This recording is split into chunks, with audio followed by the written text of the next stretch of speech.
ඔයගොල්ලෝ අද මේ සම්බන්ධ වෙලා ඉන්නේ අපොස උසස් පෙළ තාක්ෂණවේදී විෂය ධාරාව අරමුණු කරගනිමින් ශ්‍රී ලංකා සබරගමු විශ්වවිද්‍යාලයේ තාක්ෂණික පීඨ ශිෂ්‍ය සංගමය විසින් සංවිධානය කරනු ලබන සරසවි දියවර විභාගත්වල වැඩසටහන සමග. ඉතින් ඒ හරහා අපි සාකච්ඡා කිරීමට බලාපොරොත්තු වෙනවා ජෛව පද්ධති තාක්ෂණවේදී විෂයට අදාළ 3 වන ප්‍රශ්න පත්‍රය. එහිදී අපි වැවිලි පෝග යාන්ත්‍රීකරණය, දැව හා දැව නොවන වාණිජ නිෂ්පාදන, ගුණාත්මක ආහාර නිෂ්පාදනය හා සැලසුම්කරණය යන පාඩම් වලට අදාළ පසුගිය විභාග ප්‍රශ්න සාකච්ඡා කිරීමට බලාපොරොත්තු වෙනවා. මේ වන විට ඔයාලා ළඟ ප්‍රශ්න පත්‍රය නැතිනම් පහළ ඇති ඩිස්ක්‍රිප්ෂන් බොක්ස් එකේ ඇති ටෙලිග්‍රෑම් ගෲප් එකට අදාළ ලින්ක් එක හරහා එය ලබා ගන්න. ඊට අපි වෙලා යන නිසා යම් පළවෙනි ප්‍රශ්නෙට දැවවල FSP අගය පරාසය දල වශයෙන්. FSP අගය කියලා කියන්නේ fiber saturation point. ඒ කියන්නේ fiber කියලා කියන්නේ තන්තු, saturation කියන්නේ සංතෘප්ත, point කියන්නේ අවස්ථාව. ඒකේ ඉංග්‍රීසි වචන තුنين තමයි FSP අගය කියලා අරගෙන තියෙන්නේ. තන්තු සංතෘප්ත අවස්ථාව. මේකෙදි තන්තු සංතෘප්ත අවස්ථාවේදී දැවවල සෛල බිත්ති වල 100%ක් ජලය තියෙනවා. සෛල කුහරවල නිදහස් ජලය නැහැ. ඉතින් මේ අවස්ථාවේදී දැවවල FSP අගය පරාසය තමයි අහන්නේ. අපිට උත්තර 5ක් දීලා තියෙනවා. මේ වගේදී හරියටම අපි දැනගෙන ඉන්න ඕනේ, මතක තියෙන්න ඕනේ හරි උත්තරේ මොකක්ද කියලා. ඉතින් ඔයාලගේ නෝට් එකේ දීලා තියෙනවා දැවවල FSP අගය පරාසය දල වශයෙන් 125-32ක් අතර කියලා තමයි දීලා තියෙන්නේ. මේ වගේ අර නිගමනය කරලා උත්තර අපිට අයින් කරන්න බෑ. දෙවෙනි උත්තරේ තමයි එන්නේ එකට දැවවල FSP අගය පරාසය 125-32ක් අතර. ඊට පස්සේ යන් අපි දෙවෙනි ප්‍රශ්නෙට දැව පදම් කිරීමේ දෝෂ ආකාරයක් නොවන්නේ කියලා අහලා තියෙනවා. නොවන්නේ කියලා තමයි අහලා තියෙන්නේ. ඒ නිසා අපි එහෙම නොවන එක තමයි අහන්න දැනගෙන ඉන්න ඕනේ. ඉතින් මේ දැව පදම් කිරීමේ දෝෂ ආකාර තියෙනවා. ඉරිතැලීම, පටක වෙන්න, බැලුම්, ඇද ගැසීම, සම්පීඩන විකලනය. අන්න ඒ ටික තමයි දැව පදම් කිරීමේ දෝෂ. ඉතින් ඒකේ නොවන්නේ කියලා තමයි අහන්නේ මෙතන. මෙතන තියෙනවා ඉරිතැලීම තියෙනවා, පටක වෙන්වීම තියෙනවා. වියලීම තියෙනවා, ඇද ගැසීම තියෙනවා, සම්පීඩන විකලනය තියෙනවා. මෙතන වියලීම තමයි නොගැලපෙන උත්තරයට තියෙන්නේ. ඉතින් දෙවෙනි ප්‍රශ්නෙට උත්තරේ තමයි 4 වෙනි එක. ඊට පස්සේ 3 වෙනි එකෙන් අපෙන් අහනවා දැව උදුන් තුළ වියලීමේදී යොදා ගන්නා සුවිශේෂී පොලිතීන් වර්ගයකි. උත්තර 5ක් දීලා තියෙනවා. PEX, LLDPE, HDPE, Melkenis, LDPE. මේවා එහෙම දන්නවා. high density polyethylene කියලා කියනවා. low density polyethylene කියලා කියනවා. මේ වගේ අර green house වල වගා ගන්නකොට එහෙනම් අපි මේ වගේ දේවල් ගැන කතා කරනවා. මේකෙදි දැව උදුන් තුළ වියලීමේදී යොදා ගන්න සුවිශේෂී පොලිතීන් වර්ගය තමයි Melkenis කියලා කියන්නේ. ඒක ඔයාලගේ නෝට් එකේ දීලා තියෙනවා. මේ විදිහට ඔයාලා දන්නව ඇති. එතකොට 3 වෙනි ප්‍රශ්නට උත්තරේ තමයි 4 වෙනි එක. ඊට පස්සේ යන් අපි 4 වෙනි ප්‍රශ්නෙට අපෙන් අහන දෘඩ දැවවල ඝනත්ව පරාසය වෙනවා. දෘඩ දැව කියන්නේ ඝනත්වය කියලා කියන්නේ දැවවල ඒකක පරිමාණයක තියෙන ස්කන්ධය වල දන්නවා. D සමාන m/v කියලා අපි කියනවා. ඒ කියන්නේ ඒකක ගැන තමයි මේ වෙලාවේ සැලකිලිමත් වෙන්න ඕනේ. ඒ කියන්නේ ස්කන්ධේ පරිමාණයෙන් බෙදුවම එන අගයට කියනවා ඝනත්වය කියලා. එතකොට මේකෙදි අපිට දීලා තියෙන උත්තර 5ක්. අපි මේකෙදි හරිය උත්තරේ දැනගෙන ඉන්න ඕනේ. 700ත් 1250ත් අතර, 720ත් 1200ත් අතර, 720ත් 1250ත් අතර, 600ත් 1250ත් අතර, 1100ත් 1200ත් අතර. මේකෙදි අපිට දීලා තියෙන මේ ඒකකය ඝනත්වය ඒකකය දීලා තියෙනවා. ඒ වෙලාවට අපි හරියටම මේක මාරු කරලා දෙන්න පුළුවන්. අපි ඒක ගැන සැලකිලිමත් වෙන්න ඕනේ.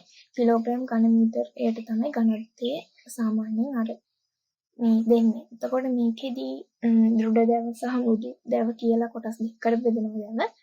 දෘඩ දැව වල ඝනත්ව පරාසය වෙන්නේ 720ත් 1250ත් අතර කිලෝග්‍රෑම් ඝන මීටරයට. එතකොට 4 වෙනි ප්‍රශ්නෙට උත්තරේ තමයි 3 වෙනි එක. ඊට පස්සේ 5 වෙනි ප්‍රශ්නේ අති සුඛෝපභෝගී ද්‍රව්‍ය වර්ගයක් නොවන්නේ. නොවන්නේ කියලා තමයි අහන්නේ. අති සුඛෝපභෝගී ද්‍රව්‍ය තමයි දැන් විදිහට අපි සලකනවා කළුවර නැදුම් තේක කළු මැදිරිය වගේ ඒවා. එතකොට අපිට මේ උත්තර හතරම අයින් කරන්න පුළුවන් පාඩම් කරලා තිබ්බොත් කළුවර නැදුම් තේක කළු මැදිරිය කියනවා. එතකොට හරි උත්තරේ ඉන්නේ බුරුත. නොවන්නේ. ඒක බුරුත කියලා කියන්නේ සුඛෝපභෝගී ද්‍රව්‍ය වර්ගයක්. සුඛෝපභෝගී ද්‍රව්‍ය වලට එනවා. එතකොට මෙහෝගනි කොස් හල් මිල බුරුත කියනවා. එතකොට බුරුත තමයි නොවන එක සුඛෝපභෝගී ද්‍රව්‍ය වර්ගයක්. ඊට පස්සේ යන් අපි 6 වෙනි ප්‍රශ්නෙට සුදු ගම්මිරි සකස් කිරීමට යොදා ගන්නා අම්ල වර්ගය. සුදු ගම්මිරි සකස් කරන්න අම්ල වර්ගයක් යොදා ගන්නවා. මේවා හදන පැතිවල නම් කට්ටිය දන්නේ නැති. මෙතන අම්ල වර්ග පහක් තියෙනවා. Sulphuric, nitric, phosphoric, citric, lactic. Sulphuric එහෙම දන්නවා. සාමාන්‍යයෙන් ප්‍රබල අම්ල ඒවා හදිසියෙ පාවිච්චි කරගන්න බෑ. සාමාන්‍යයෙන් මේ ලැබ් වල විතරයි පාවිච්චි කරන්නේ මම දන්න විදිහට. නයිට්‍රික් සාමාන්‍ය දුබල අම්ල විදිහට සලකනවා. ලැක්ටික් අම්ලයේ තියෙන කිරිවල මේකෙදි සිට්‍රික් අම්ලය තමයි භාවිතා කරන සුදු ගම්මිරි සකස් කරන්නේ. එතකොට 6 වෙනි ප්‍රශ්නෙට උත්තරේ වෙන්නේ 4 වෙනි එක. ඊට පස්සේ 7 වෙනි ප්‍රශ්නේ. පොල් තෙල් සකස් කරන තෙත් ක්‍රමයේ ප්‍රධාන අවාසියක් අහනවා. පළවෙනි එක යන්ත්‍රෝපකරණ අවශ්‍ය වීම, දෙවෙනි එක සරල වීම, 3 දිලීර සෑදීම, 4 වෙනි එක නිස්සාරණ කාර්යක්ෂමතාව අඩු වීම, 5 සංකීර්ණ වීම. පොල් තෙල් සකස් කරන තෙත් ක්‍රමයේදී මහ ලොකුට අපිට යන්ත්‍රෝපකරණ අවශ්‍ය වෙන්නේ නැහැ. මේකදී කරන්නේ තෙත් ක්‍රමයේදී පොල් කිරි අරගෙන ඉවරලා ජලය වාෂ්ප කරනවා. වාෂ්ප කරපුවාම මේ අපිට තියෙන ලොකුම අවාසිය තමයි කාර්යක්ෂමතාව අඩුයි. ගොඩක් වෙලා යනවා. ඉතින් මේකෙදි ඒකේ අවාසිය විදිහට සලකන්න පුළුවන් නිස්සාරණ කාර්යක්ෂමතාව අඩුයි. 7 වෙනි එකට උත්තර වෙන්නේ 4 වෙනි එක. ඊට පස්සේ අපි යමු 8 වෙනි ප්‍රශ්නෙට. රබර් වල්කනයිස් කිරීම සඳහා යොදා ගන්න උද්දුමේ උෂ්ණත්වය කොපමණ යුක්තද කියලා අහනවා. රබර් වල්කනයිස් කිරීම කියලා කියන්නේ ඉහළ උෂ්ණත්වයකදී රබර් වලට සල්ෆර් එකතු කරනවා. සල්ෆර් එකතු කරනකොට ඉතින් අපිට මේ ක්‍රියාවලියට සාමාන්‍ය උෂ්ණත්වයක් අවශ්‍යයි. ඒකදී යොදා ගන්න උෂ්ණත්වය දීලා තියෙනවා. ඔයාලගේ නෝට් එකේ හදන පිළිවෙල තියෙනවා. සෙල්සියස් අංශක 100ක් කියලා තමයි ගන්නෙ. එතකොට 8 වෙනි ප්‍රශ්නෙට පළවෙනි එක තමයි උත්තරේ. ඊට යන් අපි 9 වෙනි ප්‍රශ්නෙට ඒකෙදී අහනවා මීටර් 4ක් ගැඹුරු ලිද්දකින් මීටර් 8ක් උසට ජලය පොම්ප කළ යුතු විට මුළු ස්ථිතික හිස මීටර් කොච්චරද කියලා තමයි අහන්නේ. මේකෙදී මුළු ස්ථිතික හිස කියලා කියන්නේ චූෂණ හිසට විසර්ජන හිස එකතු කරපුවම අපිට මුළු ස්ථිතික හිස ලබා ගන්න පුළුවන්. එතකොට චූෂණ හිස කියලා කියන්නේ මොකක් හරි ජලාශයක හරි ලිඳක හරි ජල මට්ටමේ ඉඳන් පොම්පේ මධ්‍ය ලක්ෂයේ තියෙන සිරස් උස.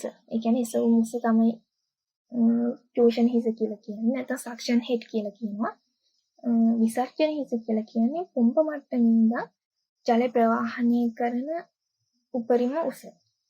ඒක සැපයුම් හිස කියලා කියනවා. එතකොට මේ දෙක එකතු කරාම චූෂණ හිසයි විසර්ජන හිසයි අපිට ලබා ගන්න පුළුවන් මුළු ස්ථිතික හිස. එතකොට මේකේ චූෂණ හිස වෙනවා මීටර් 4ක්, විසර්ජන හිස වෙනවා මීටර් 8ක්. එතකොට මුළු ස්ථිතික හිස වෙනවා මීටර් 12.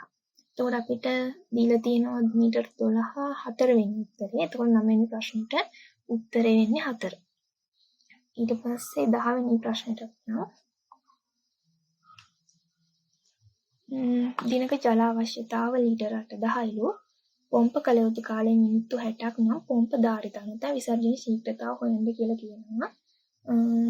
විසර්ජන ශීඝ්‍රතාව හොයන කෙටි සූත්‍රයක් තියෙනවා. ජල අවශ්‍යතාව පොම්ප කළ යුතු කාලයෙන් බෙදන්න ඕන. එතකොට මේක අපිට දෙන්න පුළුවන් මේ ජල අවශ්‍යතාව ලීටර් වලින් දෙන්න පුළුවන්, මිලිලීටර් වලින් දෙන්න පුළුවන්, ඝන සෙන්ටිමීටර් වලින් දෙන්න පුළුවන්. එතකොට සමහරට උත්තරේ එහෙම දීලා ඉවර වෙලා කාලය දෙන්න පුළුවන් මිනිත්තු වලින්, තප්පර වලින්, ඊට පස්සේ පැය වලින් දෙන්න පුළුවන්. මේ දෙක වෙනස් කරලා මෙතන උත්තරේ දෙන්න පුළුවන් මෙන්න මේ විදියට. ලීටර් පැයට කියලා දෙන්න පුළුවන්. එතකොට අපි දැනගන්න ඕනේ මෙන්න මේ දෙක ඒකක හරියට පරිවර්තනය කරගන්න. මේක හැටියට ජල අවශ්‍යතාව ලීටර් 8,000යි. පොම්ප කළ යුතු කාලය මිනිත්තු 60ක් කියන්නේ පැය එකක්. එතකොට අපි 8,000 බෙදන්න ඕනි පැය එකෙන්. ඉතින් 8,000 එකෙන් බෙදුවම 8,000යි. එතකොට අපිට ඒක දාන්න වෙනවා ලීටර් පැයට 8,000ක් වෙනවා. එතකොට ඒක තියෙන්නේ දෙවෙනි උත්තරේ. එතකොට 10 වෙනි ප්‍රශ්නෙට උත්තරේ දෙවෙනි එක. ඊට පස්සේ අපි 11 වෙනි ප්‍රශ්නෙට අහනවා පිස්ටන් ආකාර නැප්සැක් දියර ඉසින යන්ත්‍රයේ ට්‍රිගර් කපාටේ කාර්යය මොකක්ද කියලා. පළවෙනි එකේ තියෙනවා පලිබෝධනාශක තබා ගැනීම. පලිබෝධනාශක තබා ගැනීමට මේ වගේ ටැංකියක් භාවිතා කරනවා. දියර ටැංකිය තමයි භාවිතා වෙන්නේ. ඊට පස්සේ ටැංකියට දමන පලිබෝධනාශක පෙරීම පෙරන්න පෙරණයක් තමයි භාවිතා කරන්නේ. ඒකේ තියෙනවා මූඩිය කෙලවර දැකලා ඇති පෙරණයක් තියෙනවා. ඊට පස්සේ දියරේ නොසලය දක්වා ගෙන යනවා. ඊට පස්සේ තියෙනවා අවශ්‍ය විට පලිබෝධය සීමට සැලැස්වීම හෝ නැවැත්වීම. අනිත් එක තියෙනවා අපද්‍රව්‍ය ටැංකියට එකතු වීම වැළැක්වීම. ඔය ටික තමයි තියෙන උත්තර. එතකොට මේකදී අවශ්‍ය විට පලිබෝධය සීමට සැලැස්වීම හෝ නැවැත්වීම දියරේ නොසලය දක්වා ගෙන යාම ඒක කරන්නේ ඒකේ තියෙන නලයෙන්. එතකොට අපද්‍රව්‍ය ටැංකියට එකතු වීම වැළැක්වීම කරන්නේ මේ පෙරණිය. එතකොට අවශ්‍ය විට පලිබෝධ එසීමට සැලැස්වීම හෝ නැවැත්වීම කරන ට්‍රිගර් කපාටේ. එතකොට මේ 11 වෙනි ප්‍රශ්නෙට උත්තරේ වෙන්නේ 4 වෙනි එක. ඊට පස්සේ 12 බින්දු ජල සම්පාදන පද්ධතියක විමෝචකවල අවහිරතා ඇතිවිය හැකි අයනයක් නොවන්නේ කියලා අහනවා. නොවන්නේ කියලා අහන්නේ. එතකොට ඔයාලා දන්නවා කැල්සියම් ධන දෙකයින මැග්නීසියම් ෆෙරස් මැන්ගනීස් කියන ඒවා බින්දු ජල සම්පාදන පද්ධතියක අවහිර වෙන්න පුළුවන්. ඒ කියන්නේ ජලය සාමාන්‍යයෙන් තියෙන්න පුළුවන් අයන. එතකොට ප්ලම්බම් කියන එක මේක ග්‍රීක ලතින් නමක්. මේ ප්ලම්බම් කියලා කියන්නේ එතකොට මේ බින්දු ජල සම්පාදන පද්ධතියක් අවහිර වෙන්න පුළුවන්. මෙන්න මේක අයන ගිහිල්ලා හිර වුණාම කාලයක් තිස්සේ ඉබ්බා මේක අවහිර වුණාම අපිට ජල සම්පාදන කාර්යක්ෂමතාව අඩු වෙනවා.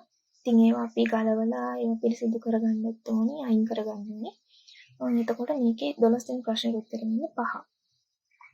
ඒකවට 13 වෙනි එක කැරමලීකරණයේදී කැරමල් වල අවසාන වර්ණයේ ඍජුව බලපාන සාධකය වුණේ කියලා අහනවා. මේක 2018 A level වල MCQ ප්‍රශ්නයක්.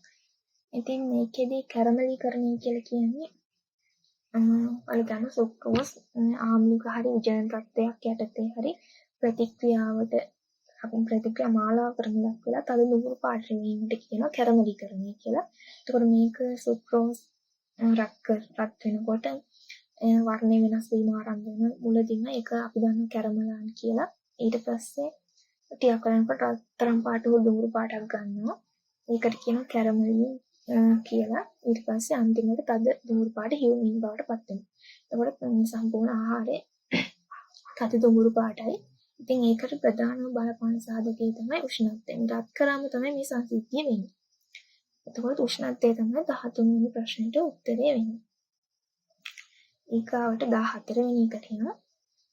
බාහිර උෂ්ණත්වයේ වියුක්තව තිබූ චීස් හා බටර් වල මුඩු රසය ඇති බව ශිෂ්‍යයෙකු අත්දැකීම ලැබිය. මේට හේතුව වන්නේ කියලා අහනවා. මේක 2018 වල තිබුණු ප්‍රශ්නයක්. ඔයාලා දන්න චීස් බටර් කියලා කියන්නේ මේද බහුල ආහාර කිරි වලින් හදපු. ඉතින් මේද බහුල ආහාර වල සිද්ධ වෙන ප්‍රධානම දේ තමයි මේද ඔක්සිජන් එක ප්‍රතික්‍රියා කරනවා. එතකොට සාමාන්‍ය මුඩු රසක් වගේ ඇති වෙන්න පුළුවන්. මේ ආහාරයට ගන්න බැරි රසක් ඇති වෙනවා. එතකොට මේකට ප්‍රධාන හේතුව තමයි මේද ඔක්සිකරණය. මේ ලැක්ටික් අම්ල තියෙන පුළුවන්, ප්‍රෝටීන් තියෙන පුළුවන්, ಖನಿජ තියෙන පුළුවන්. ඉතින් මේක මේදේ බහුල නිසා මුඩු වීමක් ඇති වෙනවා නම් අනිවාර්යෙන් වෙන්නේ මේදේ නිසා තමයි. ඒ නිසා 14 වෙනි ප්‍රශ්නෙට උත්තරය වෙන්නේ පළවෙනි එක. ඊට පස්සේ 15 වෙනි ප්‍රශ්නේ සාමාන්‍ය ලුණු වලට අයඩින් මිශ්‍ර කිරීම විස්තර කළ හැකි කියලා අහනවා. පළවෙනි එක දීලා තියෙන ප්‍රවිකිරණය, දෙවෙනි එක දීලා තියෙන සරු කිරීම, තුන්වෙනි එක දීලා ප්‍රබල කිරීම, හතරවෙනි එක අපමිශ්‍රණය කියලා දීලා තියෙනවා. පස්වෙනි එක පරිරක්ෂණය කියලා දීලා තියෙනවා. ප්‍රවිකිරණය කියලා කියන්නේ ආහාරවලට විකිරණය යොදාගෙන පරිරක්ෂණය කරනවා. මේක ප්‍රවිකිරණය කියලා කියනවා. සරු කිරීම කියන්නේ මොකක් හරි විනාශ වෙච්ච හරි කොනෙත් වෙලා ගිය හරි මොන හරි විටමින් එකක් හරි ප්‍රෝටීන් එකක් හරි අලුතෙන් එකතු කරන එක සරු කිරීමක් කියන සමහර ඒවා තියෙන්නත් පුළුවන්. ඒක අර ප්‍රබල කිරීමක් කියලා කියන්නේ ආහාරයක නැති වුණු මොකක් හරි නැති හරි මේ මොන හරි සංයෝගයක් හරි මූලද්‍රව්‍යයක් හරි එකතු කරනවා නම් ඒකට කියන ප්‍රබල කිරීමක් කියලා. ඊට පස්සේ අපමිශ්‍රණය කියලා කියන්නේ බාහිර මොන හරි දෙයක් අපමිශ්‍රණය කරනවා. කියන්නේ ඔයාලා දන්නවා මිරිස් කුඩු වලට ගඩොල් කුඩු එකතු කරනවා කියලා කියනවා. ඔන්න ඔයගේ අර සාමාන්‍ය ස්වභාවික ආහාරයේ ගුණාත්මක භාවයේ පිරිහිලා යන විදිහට මොන හරි දෙයක් පිටතින් එකතු කරන එක අපමිශ්‍රණයක් කියලා කියනවා. පරිරක්ෂණය කියලා කියන්නේ කාලයක් තියාගන්න ආහාරයේ මොන හරි සිදු කරන වෙනස් වීමක් මේ පරිරක්ෂණය කියලා කියන්නේ. ඉතින් මේකෙදි කරලා තියෙන්නේ අයඩින් ලුණු වලට අයඩින් එකතු කරලා තියෙන ප්‍රබල කිරීමක්. ඒ කියන්නේ ලුණු වල නැති දෙයක් නැති මූලද්‍රව්‍යයක් එකතු කරලා තියෙනවා. එතකොට 15 වෙනි ප්‍රශ්නෙට උත්තරේ වෙන්නේ 3 වෙනි එක. ඊගාවට 16 වෙනි එක විසිතුරු මසුන් අභිජනනයේදී මත්ස්‍ය ටැංකියේ පතුලේ කුඩා ඇස දැලක් එළනු ලැබේ. මෙහි අරමුණ වන්නේ කියලා අහලා තියෙනවා. පළවෙනි එක දිහා තියෙන මත්ස්‍යයන් අභිජනනය සඳහා උත්තේජනය කිරීම. දෙවෙනි එක බිත්තර දැමීමට මතු පිටස් එකසීම. ජනක මත්ස්‍යයන්ගෙන් බිත්තර ආරක්ෂා කර ගැනීමට. හතර වායු පෙරහැර වෙත බිත්තර ඇදී යාම වැළැක්වීමට. ජලය මතුවට බිත්තර පාවීම වැළැක්වීමට. මේ වගේ කුඩා ඇස් සහිත දෙයක් අනිවාර්යයෙන්ම වෙන්නේ අපිට අර වායු පෙරහන බ්ලොක් වෙන එක අතර කරගන්න ඕනේ. ඉතින් අන්න එතන බිත්තර ඇදලා ගියත් එහෙනම් බ්ලොක් වෙන්න පුළුවන්. ඒ නිසා ඒ හැටි මත්ස්‍ය ටැංකිය පතුල කුඩා ඇස් සහිත කුඩා සිදුරු සහිත දැලක් එනවා. එතකොට 16 වෙනි ප්‍රශ්නෙට උත්තරේ 4 වෙනි එක. ඒකවට 17 වෙනි ප්‍රශ්නේ ශ්‍රී ලංකාවේ සමස්ත මත්ස්‍ය නිෂ්පාදනයට ඉහළම දායකත්වය ලැබෙන්නේ කියලා අහනවා. 2019 ඒ ලෙවල් වලදී අහලා තින්නේ. පළවෙනි එක දීලා තියෙනවා නීතිය මත්ස්‍ය කර්මාන්තයෙන් කියලා. දෙවෙනි එක දීලා තියෙනවා වෙරළ ආශ්‍රිත මත්ස්‍ය කර්මාන්තය. තුන්වෙනි එක දීලා තියෙනවා ගැඹුරු මුහුදේ මත්ස්‍ය කර්මාන්තය. හතරවෙනි එක දීලා තියෙනවා කූඩුවල මත්ස්‍ය නැති කරන කර්මාන්තයනේ. පස්වෙනි එක දීලා තියෙනවා පොකුණු තුල මත්ස්‍ය නැති කරන කර්මාන්තය. ඔයාලා දන්නවා ලංකාව කියන්නේ පොඩි රටක්. ඉතින් මේකේ ඇතුලේ මිරිදිය මත්ස්‍ය කර්මාන්තය කරන්න තරම් ලොකු පහසුකම් නැහැ. තියෙන්නේ වැව් තියෙනවා, ඔය ජලාශය ඒ වගේ තියෙන්නේ. ඒක ලොකු මේ නිෂ්පාදනයක් ලබා ගන්න බෑ. කූඩු වල පොකුණු වලත් එහෙමයි. ගැඹුරු මුහුදේ සාමාන්‍යයෙන් අඩු යනවා පැත්තට. ඉතින් වෙරළාශ්‍රිත මත්ස්‍ය කර්මාන්තයෙන් තමයි වැඩිම දායකත්වයක් ලැබෙන්නේ. රට වටේ මුහුදු තියෙන නිසා ඉතින් ගොඩක් රට වටේ තියෙන වෙරළාශ්‍රිත මත්ස්‍ය කර්මාන්තේ ශ්‍රී ලංකාවේ මත්ස්‍ය නිෂ්පාදනයට ඉහළ දායකත්වයක් හම්බ වෙනවා. ඒකේ 17 වෙනි ප්‍රශ්නෙට උත්තරේ වෙන්නේ දෙවෙනි එක. ඊට පස්සේ කියනවා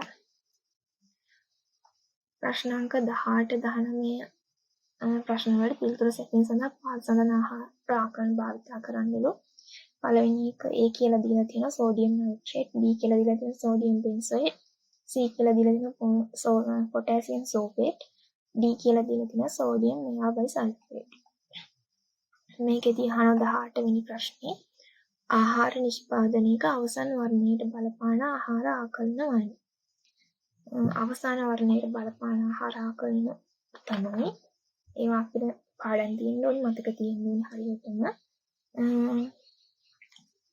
සෝඩියම් බෙන්සෝයේට් සහ පොටෑසියම් සෝබේට් කියන ඒවා තමයි අවසන් වර්ණයට බලපාන ආහාර ආකලන වෙන්නේ. ඒක තියෙන්නේ B හා C උත්තර දෙක. එතකොට 18 වෙනි ප්‍රශ්නෙට උත්තර වෙන්නේ 5. ඊට පස්සේ 19 වෙනි ප්‍රශ්නේ පළතුරු හා එළවලු සැකසීමේ කර්මාන්තයේදී බහුලව භාවිත කරන ආහාර ආකලන වෙන්නේ. පළතුරුයි එළවලු සැකසීමේ භාවිත කරනවා. එතකොට මේක දීලා තියෙන සෝඩියම් බෙන්සෝයේට් ගන්නවා. ආයේ සෝඩියම් මෙගාබයිසල්ෆේට් කියනවා ගන්නවා. එතකොට ඒක උත්තරේ තියෙන්නේ B හා D. උත්තර දෙක. එතකොට 19 වෙනි ප්‍රශ්නෙට උත්තරේ වෙන්නේ 4 වෙනි එක. අපි යන් ඊට පස්සේ 20 වෙනි ප්‍රශ්නෙට ආහාර සිසිල් පැස්චරීකරණයට උදාහරණයක් දෙන්න මොකද්ද කියලා අහනවා. ඔයගොල්ලෝ සිසිල් පැස්චරීකරණය කියලා කියන්නේ ආහාර ස්වභාවික තත්ත්වය විනාශ වෙන්න දෙන්නේ නැතුව තියාගන්න ආහාරය. මේකෙදි සෙල්සියස් අංශයක 100ට වඩා අඩුවෙන් තමයි තියාගන්නේ. ඉතින් සිසිල් පැස්චරීකරණය කියලා කියන්නේ සීල් කරන ලද ආහාර විනාඩි 20ක් විතර කාලයක් යම් පීඩනයකට ලක් කරලා ශුද්ධ ජීවීන් විනාශ කිරීම හෝ එන්සයිම් අක්‍රිය කිරීම තමයි ආහාර සිසිල් පැස්චරීකරණයේදී කරන්නේ. ඉතින් මේකෙදි ජලයෙන් තමයි පීඩනය ඇති කරන නිසා මේකට කියනවා සිසිල් පැස්චරීකරණය කියලා. ඉතින් මේවට යොදාගන්නේ මස් පළතුරු විෂ වගේ ඒවා. ඉතින් සිසිල් පැස්චරීකරණයේ උදාහරණයක් තමයි අධිපීඩන සැකසීම කියලා කියන්නේ. ඒක නෝට් එකේ පැහැදිලිව දීලා තියෙනවා මෙන්න ක්‍රම වලට අමතරව අධිපීඩන සැකසීම. 20 වෙනි ප්‍රශ්නෙට උත්තරේ වෙන්නේ 5 වෙනි එක. ඊගාවට අපි ව්‍යුහගත රචනා එක සාකච්ඡා කරන්න යනවා. ඔයාලා මේක කරලා මේ විදිහට උත්තර ටික හරි වැරදි බලා ගන්න. හරි මේ ව්‍යුහගත රචනා එක අපි බලමු. ඒ කොටස කියලා දීලා තියෙනවා. පළවෙනි ප්‍රශ්නේ ඒ කොටස ආහාර ආසාත්මිකතාවක ප්‍රධාන ලක්ෂණ දෙකක් ලියන්න කියලා තියෙන්නේ.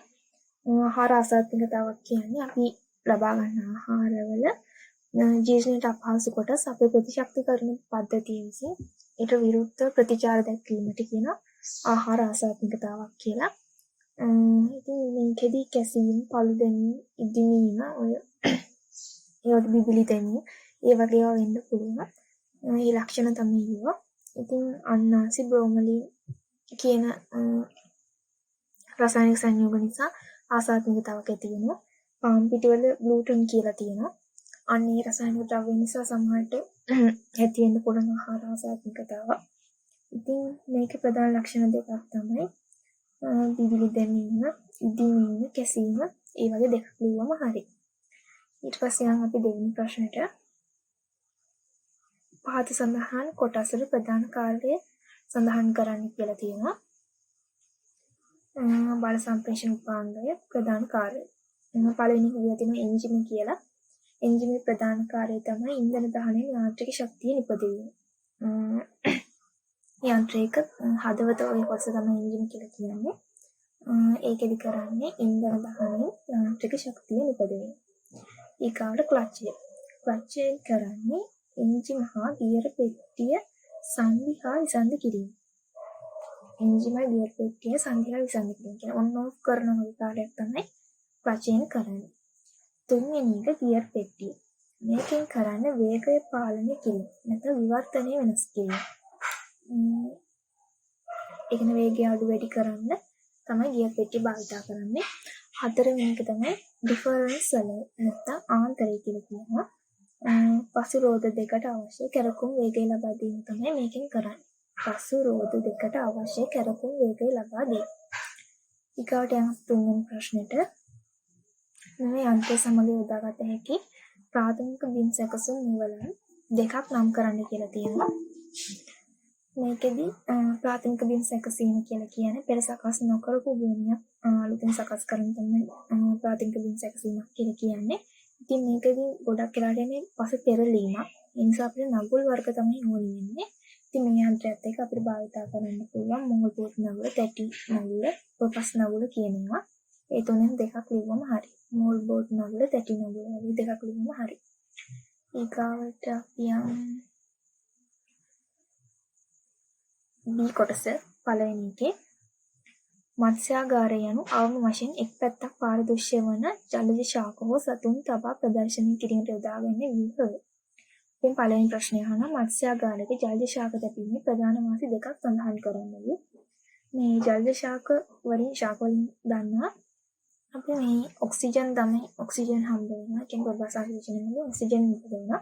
ඉතින් එහෙම ජලජ ශාක දැම්මම එක පැත්තකින් ජලයට ඔක්සිජන් හම්බ වෙන එක මත්ස්‍යයන්ට හම්බ වෙනවා. ජලජ ශාක මත්ස්‍යගාරයේ පතුලෙම තිබ්බොත් එහෙම පතුලේ ඔක්සිජන් ප්‍රමාණය අඩුයි. ඒ නිසා මේ ජල ශාක ඔක්සිජන් ලබා ගැනීමට සත්තුන්ට කියන්නේ මත්ස්‍යයන්ට වැදගත් වෙනවා. අනිත් එක තමයි බිත්තර සැඟවීමට එක ස්ථානයක් සපයනවා. කියන්නේ බිත්තර සංගවලා තියන්නේ නැත්නම් උපස්තරයක් සපයනවා මේ ජල ශාක මත. එතකොට අපිට ඒකට දෙකක් ලියන්න පුළුවන්. මත්ස්‍යයන්ට අවශ්‍ය ඔක්සිජන් ලැබීම, අනිත් එක තමයි මත්ස්‍ය බිත්තර සැඟවීමට ස්ථාන සැපයීම හෝ උපස්තර සැපයීම. ඒ දෙක ලියන්න පුළුවන්. ඊගාට යන අපි දෙවෙනි ප්‍රශ්නෙට මත්ස්‍යාගාරවල ජලය මාරු කිරීමේ අරමුණු දෙකක් තියන්නලු. මත්ස්‍යාගාරවල අපි දන්නවා ඔය සාමාන්‍ය මිරිදිය කියන්නේ ලොකු ජලාශවල හදනවා වගේ මුහුදේ වගේ නෙමෙයි. හුවමාරුවක් වෙන්නේ නැහැ. කියන්නේ අලුතෙන් එකතු වෙන්නේ නැහැ ජලය. පිරිසිදු වෙන්නේ නැහැ. අයින් කරන අපි කෘත්‍රිමව කරන්න ඕන දෙයක්. ඉතින් මත්ස්‍යාගාරවල එක පැත්තකින් තමයි බහිස්රාව්‍ය ද්‍රව්‍ය තියෙනවා මත්ස්‍යයන්ගේ මත්ස්‍යාගාරය තුල. අනිත් එක තමයි ඒ සතුන්ට අපි කෑම දුන්නම ඒ වගේ අපිට තියෙනවා. එතකොට දැන් කෑම එහෙම දුන්නම ඒකට නයිට්‍රේට් ෆොස්ෆේට් තියෙනවා. ඒ වගේ කියලා අනවශ්‍ය විදිහට ඇල්ගී වර්ධනය වෙන්න පුළුවන්. අනිත් එක තමයි විස වෙන්න පුළුවන්. එක එක විවිධ වායු වර්ග හැදිලා. එතකොට මත්ස්‍යාගාරවල ජලය මාරු කිරීමේ අරමුණු දෙකක් තමයි බහිස්රාව්‍ය ද්‍රව්‍ය ඉවත් කිරීම, අනවශ්‍ය ඇල්ගී වර්ධනය අඩු කිරීම, අනිත් එක තමයි ආවිරතාව පාලනය. දෙකක් වගේ ලිව්වම ඇති. ඊට පස්සේ අපි ප්‍රශ්නට මත්ස්‍ය යොදා ගැනීමෙන් විවිධාංගීකරණය කරන ලද හා අග එකතු කරන ලද ආහාර නිෂ්පාදන සැකසීම සිදු කරයි. පළවෙනි එක අහනවා විවිධාංගීකරණය ලද ආහාර නිෂ්පාදන දෙකක් නම් කරන්න කියලා. විවිධාංගීකරණය කරනකොට ඒ කියන්නේ අපිට අවශ්‍ය විදියට වෙනස් කර ගන්න පුළුවන් ක්‍රියාවලි කරගෙන අපිට ඕන විදියට ආහාරය. ඉතින් මස් වලින් විවිධාංගීකරණය කරපු ආහාර ප්‍රධානම දෙකක් තමයි සොසේජස්, මීට් බෝල්ස් කියලා කියන්නේ. සාමාන්‍ය වෙළඳ පොලේ බහුලවම දකින්න පුළුවන් ආහාර දෙකක්. ඒ දෙක ලිව්වම හරි. එතකොට ඒකේ දෙවෙනි ප්‍රශ්නේ තමයි විවිධාංගීකරණය කරන ලද ආහාර නිෂ්පාදන වාසි දෙකක් ලියන්න කියනවා. විවිධාංගීකරණය කරන්නේ දැන් මීට් බෝල්ස්, සොසේජස් වගේ ඒවා ගත්ත පාරිභෝගික රුචිය වැඩි. කියන්නේ පොඩි ළමයි කැමති ඒ වගේ පාරිභෝගික ඉල්ලුම වැඩි ඒ වගේ වට. ඒතකොට රස වෙනස්, ඒතකොට රුචිය වැඩි වෙනවා. ඒ වගේම තමයි මස් වලට වඩා වැඩි කාලයක් තියාගන්න පුළුවන්. ඒ කියන්නේ ජීව කාලය වැඩි කරගන්න පුළුවන්. අනිත් එක තමයි අපිට පිටතින් පෝෂක එකතු කරගන්න පුළුවන්, නැත්නම් අඩු කරගන්න පුළුවන්, වැඩි කරගන්න පුළුවන්. ඒ කියන්නේ සමහර රෝගීන් ඉන්නවා. එයාලගේ රෝගී තත්ත්ව සමහරවිට මේද ප්‍රමාණය අඩු වෙන්න ඕනේ. සමහරව ඉන්නවා සීනි වගේ දෙයක් වැඩි නම් ඒක ගැටලුවක් වෙන කට්ටිය. ඉතින් එතකොට අපිට පෝෂණගේ අඩු වැඩි කරගන්න පුළුවන් මේ විවිධාංගීකරණය මගින්. අපෙන් වාසි දෙකක් අහන්නේ. එකක් ජීව කාලය වැඩි කරගන්න පුළුවන්. අනිත් එක පාරිභෝගික ඉල්ලුම වැඩි කරගන්න පුළුවන්.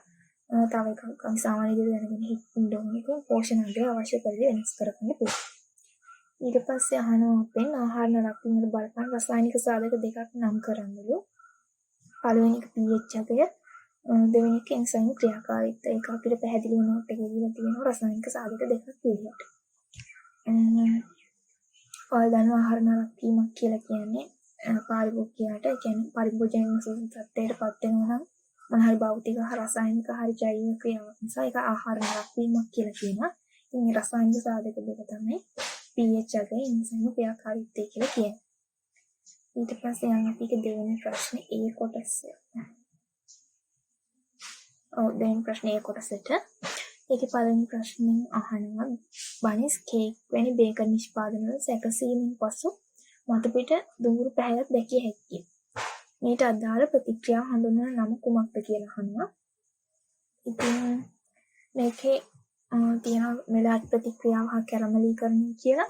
ඉතින් මේකට අදාළ ප්‍රතික්‍රියාව තමයි මෙලාඩ් ප්‍රතික්‍රියාව කියන්නේ. ඉතින් මෙලාඩ් ප්‍රතික්‍රියාවේදී වෙන්නේ ඔක්සිහාරක සීනි ඇමිනෝ අම්ලත් එක්ක එකතු වෙලා සීනි ඇමිනෝ අම්ල සංකීර්ණයක් හදනවා. ඒක දුඹුරු පාටයි. අන්න ඒක නිසා තමයි මතුපිට දුඹුරු පැහැයක් දකින්න පුළුවන් වෙන්නේ. ඒකේ ප්‍රතික්‍රියාව හඳුන්වන නම තමයි මෙලාඩ් ප්‍රතික්‍රියාව. ඒකේ දෙවෙනි ප්‍රශ්නෙට අපි යනවා.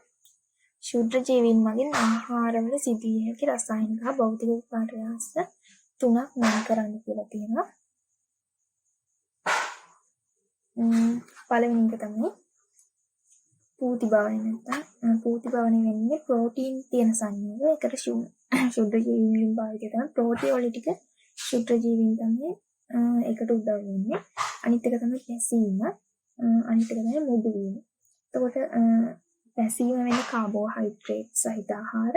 ඒවල සැකරොලිටික ශුද්ධ ජීවීන් දායක වෙනවා. මුදු වීම සිද්ධ වෙන්නේ ලිපිඩ සහිත ආහාරවල. ඒක ලිපෝලිටික ශුද්ධ ජීවීන් දායක වෙනවා. එතකොට මේ ප්‍රශ්නෙට පූති භවණය පැසීම මුදු වීම කියන උත්තර තුන තමයි ගැලපෙන්නේ. ඊට පස්සේ අපි යම් B කොටසට. B කොටසේ පළවෙනි ප්‍රශ්නේ විසිති පොල් හඳුනාගත හැකි ලක්ෂණ දෙකක් ලියන්න කියලා තියෙනවා.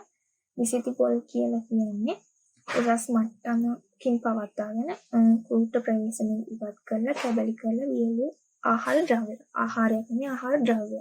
ඒ කියන්නේ සාමාන්‍යයෙන් උදාර පොත් අයින් කරලා ඒ පොල් මදේ අරගෙන ඉවරලා ඒක පොඩි පොඩි කොටස් වලට කපලා ඉවර වෙලා වේලලා හදාගත්ත ආහාර ද්‍රව්‍යයක් තමයි විසිති පොල් කියලා කියන්නේ. අපෙන් අහනවා ඒකේ ලක්ෂණ දෙකක්, අඳුරගන්න පුළුවන් ලක්ෂණ දෙකක්. එකක් පැහැයෙන් පොල් මදේට සමානයි, පොල් මදේ සුදට සමානයි. කිරි රසයේ සමග මදක් පැණි රස මිසූ ප්‍රණීත රසක් ඇත. කිරි රහත් එක්ක තියෙන සමයි වැඩි පැණි රසක් තියෙන ප්‍රණීත රසක් තියෙන පොල් තමයි මේවා. ඉතින් පැහැයෙන් පොල් මදේ සුදට සමානයි. කිරි රසයේ සමග මදක් පැණි රසයේ මිසූ ප්‍රණීත රසක් ඇතිවීම මේ දෙක තමයි ලක්ෂණ වෙන්නේ. ඊගාව එකේ දෙවෙනි කොටසෙන් අහනවා කුරුඳු ආශ්‍රිත නිෂ්පාදන දෙකක් නම් කරන්න කියලා. කුරුඳු ආශ්‍රිත නිෂ්පාදන තමයි කුරුඳු තෙල් ගන්න කඩාවල් තියෙනවා. සමහර විට ඔයාලා විද්‍යාගාරවල හදන්නත් ඇති. අනිත් එක කුරුඳු කුඩු නැත්නම් කුරුඳු තෙල්.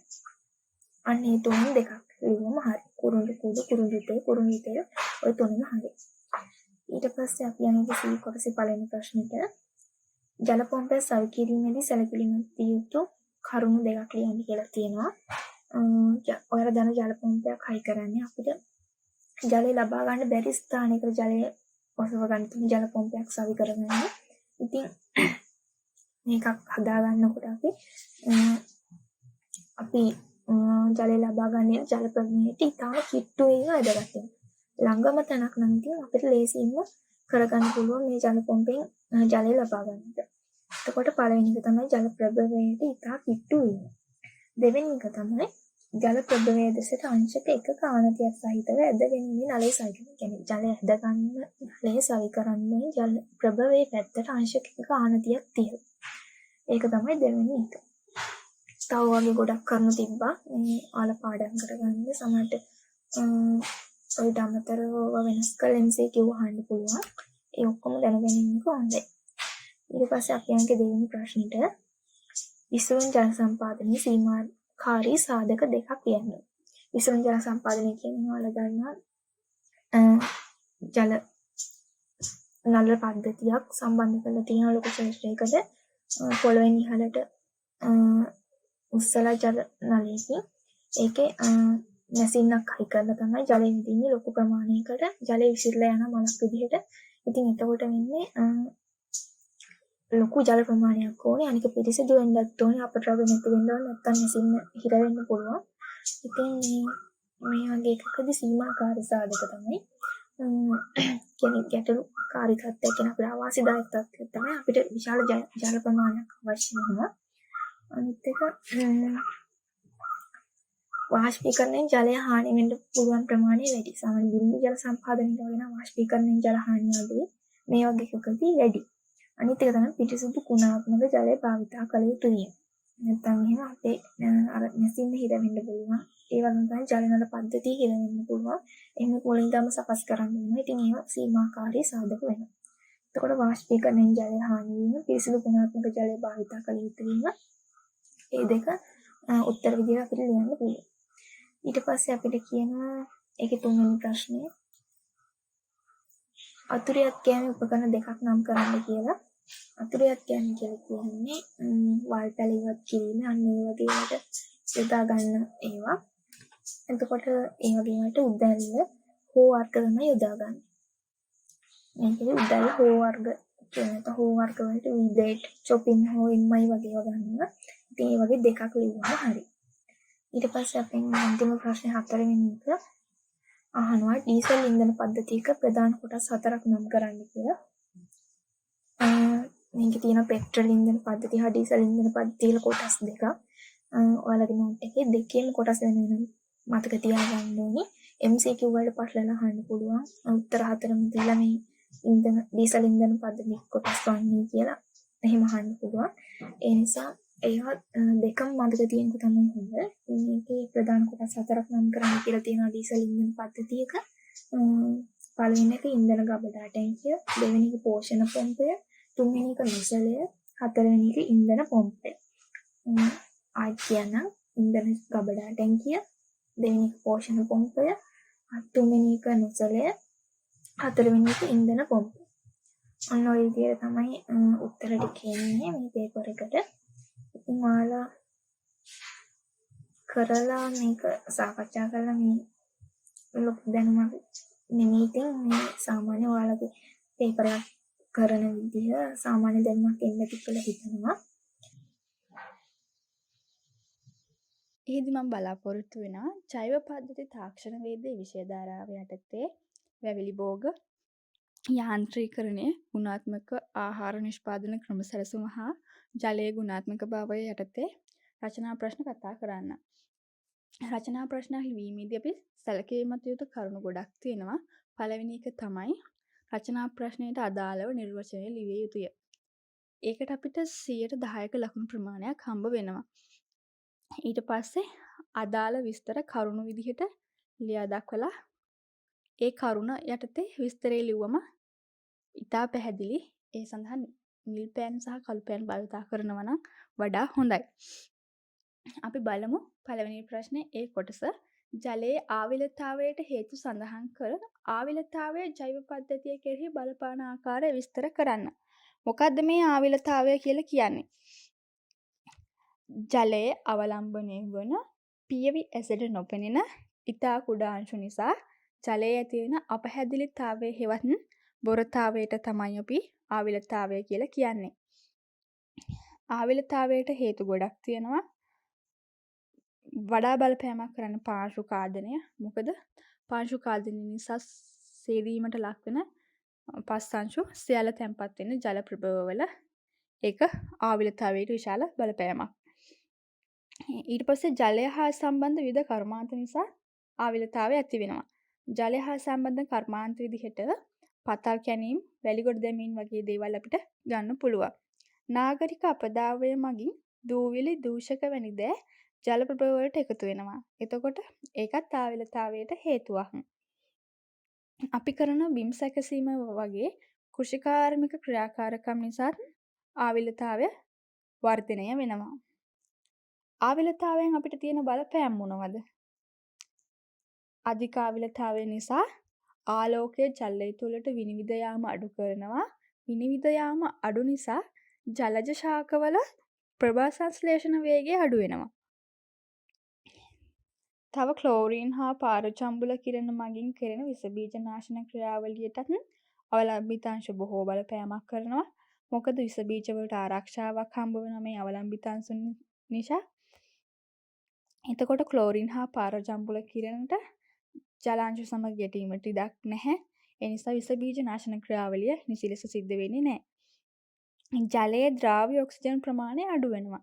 කොහොමද මේ අවලම්බිතාංශත් එක්ක ජලයේ ද්‍රාව්‍ය ඔක්සිජන් ප්‍රමාණය අඩු වෙන්නේ?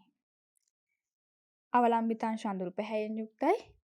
ඒ අඳුරු පැහැය හේතුවෙන් අවලම්බිතාංශ තාපය අවශෝෂණය ගැනීමක් කරගන්නවා. ඊට පස්සේ තාපය අවශෝෂණය කරන නිසා උෂ්ණත්වය ඉහළ යනවා. උෂ්ණත්වය ඉහළ ගියාම ද්‍රාව්‍ය ඔක්සිජන් ප්‍රමාණය පහළ යනවා. අවලම්බිතාංශ මසුන්ගේ කර්මලය අවහිර කරනවා. රෝග සඳහා වූ ප්‍රතිරෝධය අඩු කරනවා. වර්ධනය අඩු කරනවා. ඒක මසුන්ගේ පැවැත්මට තර්ජනයක්. අපි බලමු පළවෙනි ප්‍රශ්නේ B කොටස. මුඩුවීම මගින් ආහාර නරක වීම පැහැදිලි කර මුඩුවීමේ ක්‍රියා වේගවත් කරන සාධක නම් කරන්න. මොකද්ද මුඩුවීම කියලා කියන්නේ? තෙල් හා මේද සහිත ආහාර ඒවයි සිදුවන විවිධ ප්‍රතික්‍රියාවන්ට භාජනය වෙලා රසායනික පරිහානියකට පත්වීමෙන් අනතුරුව අප්‍රසන්න රසයක් හා අප්‍රසන්න ගන්ධයක් ඇති වෙනවා නම් අපි ඒකට කියනවා මුඩුවීමක් කියලා. මුඩුවීම ආකාර දෙකකට සිද්ධ වෙනවා.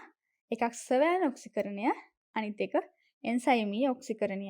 සවෑන් ඔක්සිකරණය කියලා කියන්නේ ඔක්සිජන් මගින් ඇතිවන මුඩුවීම. එන්සයිමී ඔක්සිකරණය කියලා කියන්නේ ජල විච්ඡේදනය මගින් ඇතිවන මුඩුවීම. උෂ්ණත්වය වැඩි වුණාම වියෝජන වේගය වැඩි වෙනවා. වියෝජන වේගය වැඩි වුණාම මුඩුවීම වේගවත් වෙනවා. කාලය කොහොමද මුඩුවීමට බලපාන්නේ? දීර්ඝ කාලයක් තිස්සේ ආහාරයක් ගබඩා කරලා තිබ්බම ආහාරයේ තිබෙන විවිධ සංඝටක ප්‍රතික්‍රියාවන්ට ලක්ලා මුඩුවීමකට ලක් වෙනවා. ආලෝකය. ඔක්සිජන් නැති විට ආලෝකය මගින් අසන්තෘප්ත මේද අම්ලවල ඔක්සිකරණ ක්‍රියාවලිය වැඩි වෙනවා. ඔක්සිකරණ ක්‍රියාවලිය වැඩි වුණාම මුඩුවීම වේගවත් වෙනවා. ජලය තුලින් කරන්නේ ජල විච්ඡේදන මුඩුවීම.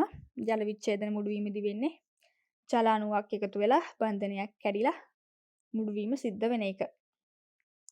උත්ප්‍රේරක විදිහට අපි එන්සයිම සහ විකිරණ ගන්නවා. එන්සයිම වලින් මුඩුවීම වේගවත් කරනවා. පළවෙනි ප්‍රශ්නේ C කොටස. ශ්‍රී ලංකාවේ බහුලව දක්නට ලැබෙන දැව නොවන වනජ නිෂ්පාදන සහ ඒවායේ භාවිත සමග සඳහන් කරන්න. අපි මොනවාද දැව නොවන වනජ නිෂ්පාදන හැටියට ගන්නෙ? වනාන්තරයෙන් ලබාගත හැකි ජෛවීය සම්භවයක් සහිත දැව නොවන සියලු වනාන්තර නිෂ්පාදන අපි දැව නොවන වනජ නිෂ්පාදන විදිහට අරගන්නවා. අපිට වනාන්තර වලින් ගන්න පුළුවන් බොහෝ දේවල් තියෙනවා. ඒ අතර ප්‍රධාන ස්ථානයක් ගන්නවා ඖෂධීය ශාක. ඖෂධීය ශාක විදිහට කොහොඹ සඳුන් වගේ දේවල් තියෙනවා. අපි ඒවා ඖෂධ විදිහට භාවිතා කරනවා. ඊට පස්සේ මීපැණි අපි බොහෝ වෙලාවට ආහාරයක් විදිහට තමයි පාවිච්චි කරන්නේ. නමුත් සමහර වෙලාවට ඒක ඖෂධයක් විදිහටත් පාවිච්චි කරනවා. ඇට වර්ග සහ පළතුරු වර්ග ඒවා අපි ආහාර සඳහා තමයි භාවිතා කරන්නේ. උණ හා බට වලින් අපි නිර්මාණය කරනවා කඩදාසි, බට පැලලි වගේ දේවල්.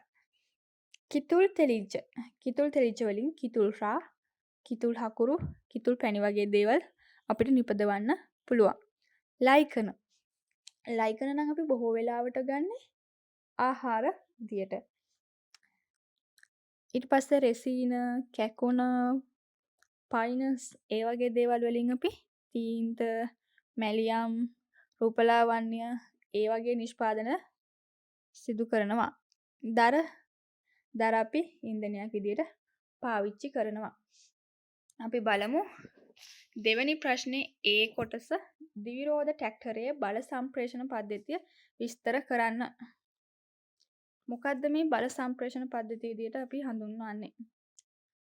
බලය නිපදවන ස්ථානයේ සිට අවශ්‍ය ස්ථානය දක්වා බලය ගමන් කරනවට අපි කියනවා බල සම්ප්‍රේෂණය කියලා. මේ ක්‍රියාකාරීත්වයට උපයෝගී වෙන පද්ධතිය තමයි බල සම්ප්‍රේෂණ පද්ධතිය. ද්විරෝධ ට්‍රැක්ටරයේ බල සම්ප්‍රේෂණ පද්ධතිය මුලින්ම තියෙන එන්ජිම, ඊට පස්සේ වීපටි එළවුම, ක්ලචය, ගියර පෙට්ටිය, අක්ෂි දඬු, රෝද. ඒ එන්ජිමක් කියලා කියනවා අපි මෝටර් රථයක් ක්‍රියාත්මක කිරීමට අවශ්‍ය යාන්ත්‍රික බලය ලබා දෙන ප්‍රභවයට. වීපටි කියලා කියන්නේ එන්ජිමේ ජව රෝදයට සම්බන්ධ පුලියක්, කප්පියක් ඔස්සේ වීපටි මගින් ක්ලචය දක්වා එන්ජිමෙන් නිපදවන බලය සම්ප්‍රේෂණය කරන එකට තමයි වීපටි වල කාර්යය කියලා අපි කියන්නේ. ක්ලචය එන්ජිම හා රෝද සම්බන්ධ කරන පද්ධතිය සංදිස්ථානයක් වගේම එන්ජිම හා ගියර පෙට්ටිය අතර හුවමාරු මධ්‍යස්ථානයක් විදිහටත් අපි ක්ලචය භාවිතා කරනවා. ක්ලචයෙන් කරන්නේ ගියර වේග අනුපාත ගලපා ගැනීම සඳහා ගියර තේරීමේදී එන්ජිමෙන් සපයන බලය විසන්ධි කිරීම හා යලි සම්බන්ධ කර ගැනීම. ගියර පෙට්ටිය එන්ජිමෙන් ක්ලචය හරහා ගියර පෙට්ටියට ලැබෙන යාන්ත්‍රික ශක්තියෙහි ගැබ් වී ඇති කැරකුම් ආයාසය අවස්ථානුකූලව වැඩි කර එළවුම් රෝදවලට ලබා දීම තමයි ගියර පෙට්ටියේ කාර්යය. අක්ෂි දඬු එන්ජිමේ සිට ගියර පෙට්ටිය හරහා ආන්තරය වෙත එන කැරකුම් ආයාසය ආන්තරයේ සිට එළවුම් රෝධ කරා බලය සම්ප්‍රේෂණය කරනුයේ මේ අක්ෂිදඬු මගින්. අපි බලමු කේන්ද්‍රීය අපසාරි පොම්පයක ක්‍රියාකාරීත්වය. කේන්ද්‍රීය අපසාරි පොම්පයක ක්‍රියාකාරීත්වය සිද්ධ වෙන්නේ කේන්ද්‍ර අපසාරී බලය උපයෝගී කරගෙන. ආවරණය කළ කොහුවක් තුළ පෙති සහිත රෝධයක් පාජකය කැරකෙවීමෙන් ඇතිවන කේන්ද්‍ර ප්‍රසාරී බලය හේතුවෙන් රෝධය කෙළවර විශාල පීඩනයක් ඇතිවෙනවා. ඒ නිසා කේන්ද්‍රයේ ඇතිවන චූෂණ බලය නිසා කේන්ද්‍රයට සවිකරපු නලයක් මගින් ජලය ඉහළට ඇදිලා එනවා. ඒ ඉහළට ඇදිලා එන ජලය පරිධියට සම්බන්ධ කරපු නලයකින් ඉවතට යොමු කරනවා. ඒක තමයි කේන්ද්‍ර ප්‍රසාරී පොම්පයක ක්‍රියාකාරීත්වය. මේ ක්‍රියාකාරීත්වය අපිට මේ විදිහට යන්න පුළුවන්. පොම්පය ක්‍රියාත්මක කළ විට පාජක කුටීරයේ පාජක වේගයෙන් භ්‍රමණය වීම, එවිට පාජකයේ කේන්ද්‍රයේ සිට ඉවතට අංශු නලය හරහා ගමන් කිරීම හේතුවෙන් පාජකයේ කේන්ද්‍රය ආසන්නයේ රික්තකයක් නිර්මාණය වීම, එම නිසා කේන්ද්‍රයට සම්බන්ධිත චූෂණ නලය ඔස්සේ ජලය ඇදී එන විටදී පාජක භ්‍රමණය වෙමින් පවතින නිසා එහි හටගන්නා චාලක ශක්තිය එම කුටීරය තුළදී ජලය ලබාගෙන පොම්පේ පිටාර මුව තුළින් ජලය ඉවතට යොමු කිරීම. මෙහිදී චූෂණය මගින් ගුරුත්වාකර්ෂණයට එරෙහිව ජලය ඇදී එන බැවින් ළිඳ තුළ ඇති පා කපාටයේ සිට පොම්පේ තෙක් වූ නලයේ ජලය අඛණ්ඩව ගලා යාමක් සිදු වෙනවා. අපි බලමු දෙවෙනි ප්‍රශ්නයේ C කොටස. පොල් තෙල් නිපදවීමේ ක්‍රම දෙකක වාසිය නම් කර මධ්‍ය හා මහා පරිමාණ පොල් තෙල් නිෂ්පාදන ක්‍රියාවලියේ පියවර ලියා දක්වන්න. මොකක්ද අපි මේකේ නිර්වචනය හැටියට ගන්නෙ? පොල් තෙල් නිෂ්පාදනය වීම තමයි අපි මේකේ නිර්වචනය හැටියට ගන්නෙ. පොල් තෙල් නිෂ්පාදනය අපිට මෙහෙම අර්ථ දක්වන්න පුළුවන්. පොල් ගෙඩිය තුළ ඇති සුදු මදය හා ඒ හා තදින් බැඳුණු දුඹුරු වර්ණයෙන් යුතු කුරුළු තට්ටුව සමග අධික පීඩනයක් සහිත යාන්ත්‍රික ක්‍රියාවලියකට භාජනය කිරීම හෝ ද්‍රාව නිස්සාරණය ලබා ගන්න ද්‍රව්‍ය පොල් තෙල් කියලා අපි කියනවා. ඒ ක්‍රියාවලිය තමයි අපි පොල් තෙල් නිපදවීම කියලා ගන්නෙ. පොල් තෙල් නිපදවීම අපි ක්‍රම දෙකකට සිද්ධ කරනවා. වියලි ක්‍රමය, තෙත් ක්‍රමය. වියලි ක්‍රමයේ වාසිය තමයි වැඩි පොල් තෙල් ප්‍රමාණයක් අපිට නිස්සාරණය කරගන්න පුළුවන්. අවාසිය යන්ත්‍රෝපකරණ අත්‍යවශ්‍ය වීම. තෙත් ක්‍රමයේ වාසිය තමයි සරල ක්‍රමයක්. යන්ත්‍රෝපකරණ අපිට අවශ්‍ය වන්නේ නැහැ. නමුත් මේකේ අවාසිය තමයි නිස්සාරණ කාර්යක්ෂමතාවය අඩු වෙනවා. අපි බලමු මධ්‍ය හා මහා පරිමාණ පොල් තෙල් නිෂ්පාදනයක පියවර. අපි පළවෙනි පියවර විදිහට කොප්පරා අරගන්නවා. දෙවෙනි පියවර හැටියට ලබාගත් කොප්පරා කැපීමකට යාන්ත්‍රයකට දානවා. තුන්වෙනි එක හුමාල බොයිලේරුවකට දානවා. හතරවෙනි එක තෙල් නිස්සාරණය කරගන්නවා. පස්වෙනි පියවර බොර තෙල් ගබඩා ටැංකියකට යවනවා. හයවෙනි පියවර බොර තෙල් පෙරීමකට ලක් කිරීම. හත්වන පියවර පෙරා ගන්නා ලද තෙල් ගබඩා කිරීම. අටවන පියවර පරිමාව හෝ බරාණුව ස්වයංක්‍රීය පුරවන යාන්ත්‍රික වලට ඇතුළත් කිරීම. මේ ක්‍රියාවලිය තමයි අපි මධ්‍ය හා මහා පරිමාණ පොල් තෙල් නිෂ්පාදනයක පියවර හැටියට ලබා ගන්නෙ. මම හිතනවා අද දවස තුලදී අපි කතා කරපු දේවල් පිළිබඳව දැනුමක් ඔයාලා ලබා ගන්න ඇති කියලා. රචනා ප්‍රශ්න වලට උත්තර සපයද්දී අනිවාර්යයෙන්ම නිර්වචනය ලියලා ඒ යටින් කරුණු දක්වලා විස්තරයක් සපයන්න. ව්‍යුහගත රචනා ලියද්දී නිවැරදිම උත්තරය කෙටියෙන් ලියන්න. වැරදීමක් වුණොත් තනි ඉරකින් කපා හැරලා නැවත ලියන්න. ශ්‍රී ලංකා සබරගමු විශ්වවිද්‍යාලය වෙනුවෙන් ඔයාලා හැමෝටම මෙම විභාග කඩේම ජය ගැනීමට අවශ්‍ය ශක්තිය, ධෛර්යය, වාසනාව ලැබේවායි කියලා අපි ප්‍රාර්ථනා කරනවා. ඒ වගේම අපි විශ්වාස කරනවා අනිවාර්යයෙන්ම ඔයාලට ඒ කඩේම ජය ගන්න පුළුවන් කියලා. ස්තුතියි.